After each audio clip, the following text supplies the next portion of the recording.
Everybody, আপনারা কেমন আছেন? আসসালামু আলাইকুম স্যার। স্যার, একটা প্রশ্ন করতে চাই আপনাকে। এটা হচ্ছে যে নদীর মাঝখানে যে আপনি মনে করেন এই সুন্দরবন এসে নদীর মাঝখানে যে খানাটা খাচ্ছেন, এই খানার বিষয়ে আপনার কাছে একটা অনুভূতি যাচ্ছি। খাবারটা এমন মজা হচ্ছে, আগে খেয়েছি কিনা মনে নেই, তবে এখন খেয়ে দেখলাম এমন মজা লাগলো, মানে তার ভাষায় প্রকাশ করা মতো। মানে আপনি বোঝা যাচ্ছেন যে এই পরিবেশে কেউ না আসলে এই অনুভূতিটা পাবে না। আচ্ছা, থ্যাংক ইউ।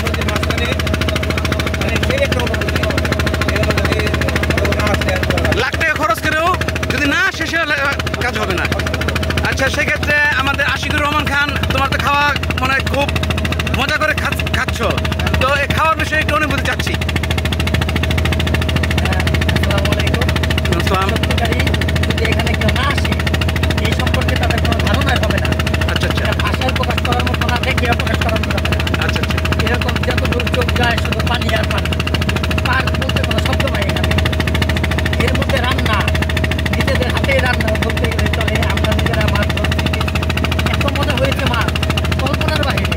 আচ্ছা আচ্ছা গাড়িতে মনে হয় এরকম অল্প মশলা দিয়ে রান্না, এত মজা হয় বলার বাহিরে। ধন্যবাদ আশিকুর রহমান। নিটল ভাই প্লিজ, নিটল ভাই প্লিজ প্লিজ।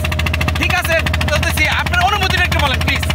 আলহামদুলিল্লাহ খুবই ভালো লাগতেছে, আর অনুভূতিটা বলে প্রকাশ করার মতো না। আচ্ছা আচ্ছা আচ্ছা, খাবার কেমন হয়েছে? আলহামদুলিল্লাহ ভালো হয়েছে।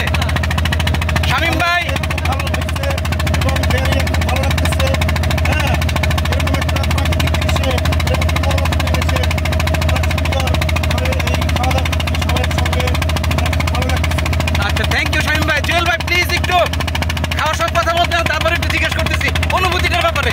অনেকদিন পর আমরা ফিরে যাচ্ছি, এর অনুভূতি অন্যরকম। আচ্ছা, এরপরে কি আবার কি আমাদের আসার মতো ইচ্ছা হবে যে আবার আসি আমরা?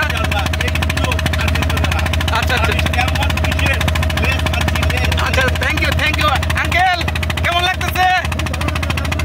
আচ্ছা আচ্ছা, এই জায়গায় আমাদের ধলা ভাই আছে, মুরব্বী।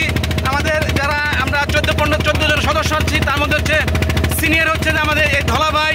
ধলা ভাইয়ের কাছ থেকে আমরা একটু অনুভূতি জানবো যে আজকে যে আমরা সুন্দরবন ট্যুরে আসছি, শুরু থেকে শেষ পর্যন্ত আমাদের অবস্থানটা কেমন হবে এবং আপনি যে খাচ্ছেন এটার উপরে একটু বিশ্লেষণ করবেন। দুপুরবেলায় তার পাশে শুধু পানি আর পানি, আর কোনো কিছু দেখা যাচ্ছে না, শুধু পানি। এই পানিতে আপনি খাচ্ছেন, আপনার অনুভূতিটা একটু জানতে চাচ্ছি। আমার অনুভূতি মনে হয় যেন আমি সারা জীবনে পানির মধ্যে থেকেই খাই এবং সারা জীবনে এই জলের মধ্যে চলে যাই। আমি মনে করি সাগরে ভাসিয়ে দিলে মাছ খাবে। আচ্ছা আচ্ছা আচ্ছা আচ্ছা আচ্ছা, আলহামদুলিল্লাহ। মানে আপনি বলতে যাচ্ছেন যে আমি এই জায়গায় থাকবো, আমি মনে খালি ধাক্কাতে খালি ফালিয়ে দিয়ে যাবো পারে, তা আমি যাবো না। Thank you.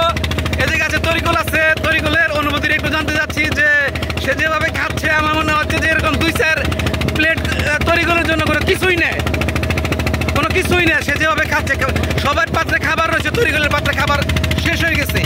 তো এটার বিষয়ে একটু অনুভূতি যাচ্ছি যে খাবারটা কেমন হয়েছে, আর আমাদের যে ভ্রমণটা, এই ভ্রমণ সম্বন্ধে একটু জানতে চাচ্ছি।